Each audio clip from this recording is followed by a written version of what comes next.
আসসালামু আলাইকুম ওয়া রাহমাতুল্লাহি ওয়া বারাকাতুহু। সম্মানিত ভাই এবং বোনেরা, আজকে মুহররমের ইতিহাস, তাৎপর্য এবং তার শিক্ষা ও করণীয় এই বিষয়ের উপর আমরা আজকে সংক্ষিপ্ত কিছু আলোচনা শুনব।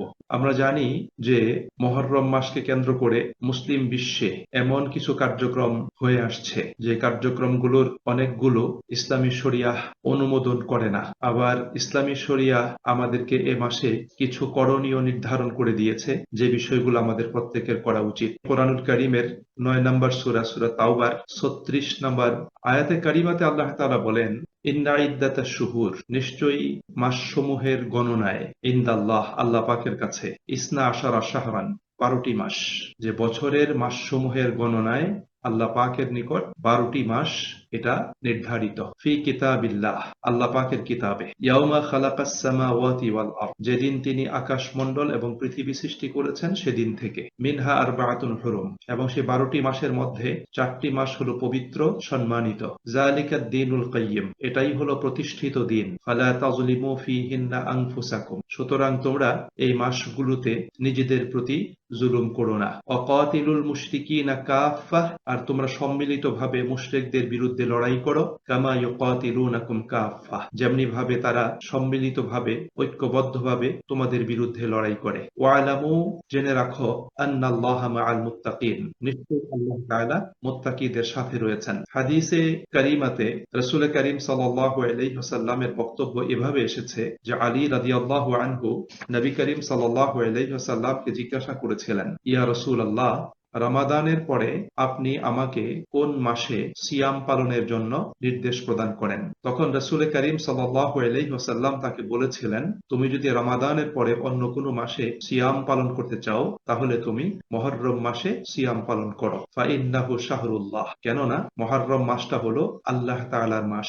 ফিহি ইয়াউমুন তাবা ফিহি আলা কওম, মুহররম মাসে এমন একটা দিন রয়েছে যে দিনে আল্লাহ তাআলা অনেক সম্প্রদায়কে ক্ষমা করেছেন, তাদের তওবা কবুল করেছেন, তাদের প্রতি অনুগ্রহ করেছেন। ওয়ায়াতুবু ফীহি আলা কওমিন আখারিন, এবং ভবিষ্যতেও সেদিনে আল্লাহ তাআলা অনেক সম্প্রদায়কে, অনেক ব্যক্তিকে ক্ষমা করবেন এবং তাদের তওবা কবুল করে তাদের প্রতি অনুগ্রহ করবেন। জামিয়া তিরমিজিতে ৬৮৯ নম্বর হাদিস।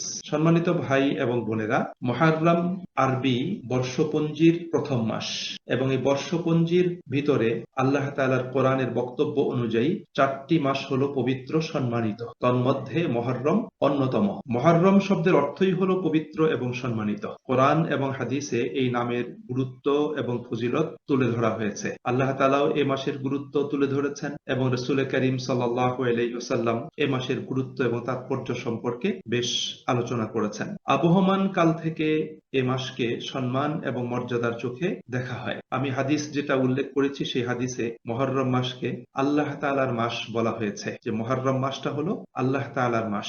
যেমন আরেকটি হাদিস রয়েছে, রাসূল করিম সাল্লাল্লাহু আলাইহি ওয়াসাল্লাম বলেছেন, মুসলিম শরীফের ২৬৪৫ নম্বর হাদিস, আফদালুস সিয়ামি বা'দা রমাদান শাহরু, রমাদানের পরে সর্বশ্রেষ্ঠ মাস হলো আল্লাহর মাস মুহররম মাসের সিয়াম। অর্থাৎ রমাদানের পরে অন্য যে কোনো সময়ের যে কোনো মাসের চাইতে মুহররম মাসের সিয়াম পালন করাটা এটা সবচেয়ে লাভজনক এবং ফজিলতপূর্ণ। রমাদানের সিয়াম ফরজ হওয়ার পূর্বে রাসূল করিম সাল্লাল্লাহু আলাইহি ওয়াসাল্লাম এবং সাহাবাগণ, হাদিসে বর্ণিত হয়েছে, মুহররমের সিয়াম তারা পালন করতেন। বিশেষ করে প্রথম 10 দিন সিয়াম পালন করা হতো। এরপরে যখন রমাদানের সিয়াম ফরজ হয়ে গেল তখন রাসূল করিম সাল্লাল্লাহু আলাইহি ওয়াসাল্লাম তিনি বললেন যে এখন মুহররমের সিয়ামগুলো তোমাদের জন্য সেটা নফল, তোমরা ইচ্ছে করলে পালন করতে পারো, ইচ্ছে করলে পালন না করতে পারো। এভাবে নবী করিম সাল্লাল্লাহু আলাইহি ওয়াসাল্লাম তাদেরকে, সাহাবাদেরকে অবকাশ প্রদান করেছিলেন।